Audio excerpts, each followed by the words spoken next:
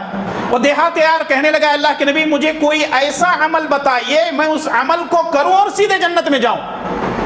تو رسول اللہ صلی اللہ علیہ وسلم نے اس دیہاتی کے سوال کو سنا اور بالکل آسان جواب دیا، اگر ہم بھی یہ کام کریں گے نا انشاءاللہ تعالی ہم بھی جنت میں جا سکتے ہیں۔ رسول اللہ صلی اللہ علیہ وسلم نے فرمایا تعبد اللہ لا تشرک بہ شیئا، پہلا کام جو تجھے کرنا ہے وہ یہ ہے اللہ کی عبادت ایسے کر کہ اللہ کی ذات میں کسی کو شریک مت کر۔ اللہ کی عبادت تجھے کرنی ہے، اور اللہ کی عبادت کیسے کرنی ہے کہ اللہ کی ذات میں کسی کو شریک نہ ٹھہرا۔ وَتُقِيمَ الصَّلَاةَ الْمَفْرُوضَةَ، 5 وقتہ نمازوں کی پابندی کر۔ پہلا کام توحید ہے، پہلا کام توحید ہے، ایک اللہ کی عبادت ایسی کرنی ہے کہ اس کی ذات میں کسی کو شریک نہیں ٹھہرانا ہے، اور دوسرا کام ہے 5 وقتہ نمازوں کی پابندی کرنا، وَتُؤْتِ الزَّكَاةَ الْمَفْرُوضَةَ، اور تیسرا کام نبی نے فرمایا کہ اگر تم مالدار ہو تو اپنے مال کی زکوٰۃ دے دیا کرو، وَتَصُومَ رمضان، اور اگر رمضان مل جائے تو رمضان کے روزے رکھ لو۔ کتنے کام نبی صلی اللہ علیہ وسلم نے گنوائے؟ 4 کام۔ پہلا کام اللہ کی عبادت کر، اللہ کی ذات میں کسی کو شریک نہ کر۔ دوسرا کام 5 وقتہ نمازوں کی پابندی کر۔ تیسرا کام اپنے مال کی زکوٰۃ دے، اور چوتھا کام ہے رمضان کے روزے رکھ لے۔ اتنا اس نے سنا اور سننے کے بعد جانے لگا، اور جاتے ہوئے کہنے لگتا ہے قال والذی نفسی بیدہ لا ازید علی ھذا، جب جانے لگا تو کہنے لگا کہ اللہ کے نبی صلی اللہ علیہ وسلم جو باتیں آپ نے بتائے ہیں میں اس کے اندر زیادتی نہیں کروں گا، جتنا آپ بتائے ہیں اتنا ہی کروں گا۔ ایک دوسری روایت ہے لا ازید علی ھذا ولا انقص، اے نبی صلی اللہ علیہ وسلم جتنی باتیں آپ نے کہی ہیں میں اتنا ہی کروں گا، اس کے اندر کوئی زیادتی نہیں کروں گا۔ اس کا مطلب یہ ہے کہ دین کے اندر کم کرنا بھی خسارہ ہے، اور دین کے اندر زیادہ کرنا بھی خسارہ ہے۔ اس کا مطلب یہ ہے کہ دونوں چیزوں کو بیلنس کے ساتھ چلنا ہے، اگر زیادہ ہو گئے تب بھی مشکل، دین کو گھٹا دیا تب بھی مشکل۔ تو اس نے کیا کہا اللہ کے نبی جتنا آپ نے کہا ہے اس میں کمی اور زیادتی نہیں کروں گا۔ فلما ولا، جب وہ جانے لگا، اتنا کہہ کر کے جب جانے لگا تو اللہ کے نبی صلی اللہ علیہ وسلم نے فرمایا من سرہ ان ينظر الى رجل من اہل الجنت فلینظر الى ھذا، اگر تم کسی جنتی کو دیکھنا چاہتے ہو اس آدمی کو دیکھ لو کیونکہ یہ جنتی ہے۔ آخر نبی صلی اللہ علیہ وسلم نے اس کو جنت کی خوشخبری کیوں دی؟ کیونکہ اس نے کہا کہ جتنا آپ نے کہا ہے اتنا ہی کروں گا، اس کے اندر کمی اور زیادتی نہیں کروں گا۔ اگر ہم ہوتے تو کیا بولتے؟ نہیں ذرا مشکل آ رہی، ذرا پریشانی آتی، ایسا کر سکتے ہیں کیا؟ ویسا کر سکتے ہیں۔ ہم تو افراط اور تفریط کا شکار ہیں، کمی اور زیادتی دین کے اندر ہم کرتے ہیں، لیکن جتنا دین ہے اتنا ہی اس پر عمل کرنا کیا ہے؟ جنت میں جانے کی علامت ہے۔ نبی کریم صلی اللہ علیہ وسلم نے فرمایا کہ اگر کسی جنتی کو دیکھنا چاہتے ہو کہ اس کو دیکھ لو کیونکہ یہ جنتی ہے، کیونکہ اس نے جو بات کہی ہے وہ اپنی بات میں پکا ہے اور وہ اپنی ساری زندگی عمل کرتا رہا۔ تو معلوم کیا ہوا؟ اس کے اندر بنیادی چیز یہ ہے کہ اللہ کی عبادت کر، اللہ کی ذات میں کسی کو شریک مت کر۔